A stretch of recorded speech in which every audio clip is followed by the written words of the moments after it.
Мадина, бүгінгі менің сұрағым мынандай. Енді сіздер жігітіңізбен жүресіз ғой? Жігітіңіз болғат бар десек те болады.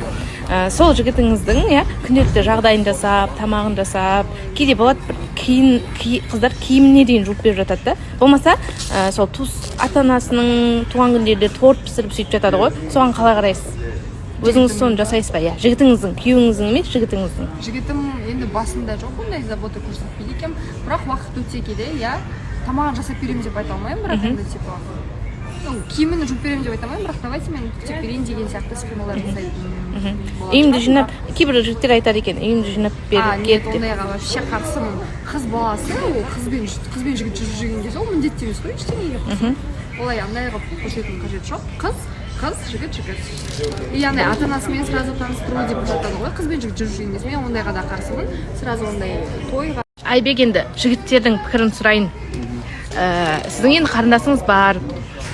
Мынандай жағдайлар болып жатады ғой. Қызбен жігіт жүріп жүрген кезде қыздар әлі тұрмысқа шықпаса да сол жігіттің ата-анасының үйіне барып көмектесіп, жағдайларын былай жасап, солай жасайды. Соған қалай қарайсыз? Енді бәрі емес, кейбір кезде сондай болып жатады. Егер енді ол ұзаққа созылған отношение прям ата-анасының довериесіне кірген, жігіт жайлы ата-анасын біліп, қыз жайлы сондай болған болатын болса, мен ойымша онда тұрған ештеңе жоқ.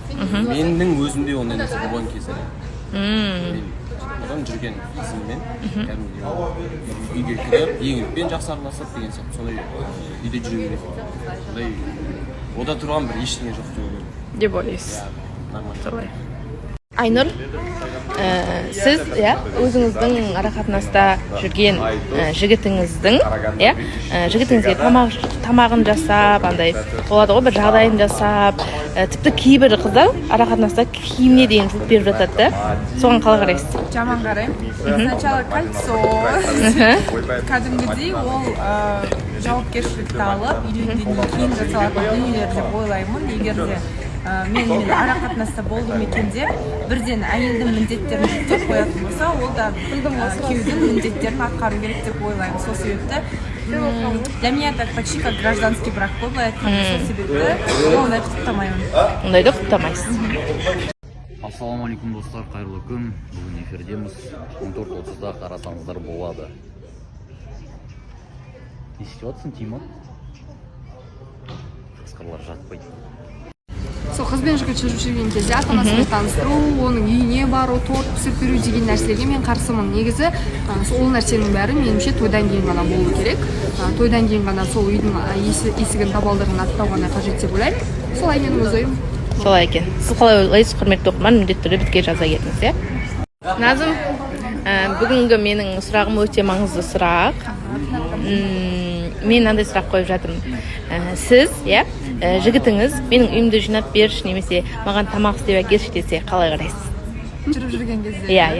Мен ондайға, если честно, мүлдем келіспеймін, себебі үйленген болсақ, мейлі ол кезде енді әлбетте жасайсыз ғой, бірақ жүріп жүрген кезде мен үйім жинап бер, былай сөйтіп бүйт деген дұрыс емес. Мен тіпті оның үйіне бармайтын да едім жүріп жүрген кезде. Ерсі мен үшін. Ал пирог бірдеңе пісіріп алып кел десе? Жоқ, өзі қосын. Мені алмай ештеңе істеп бермейді. Назым солай айтып жатыр.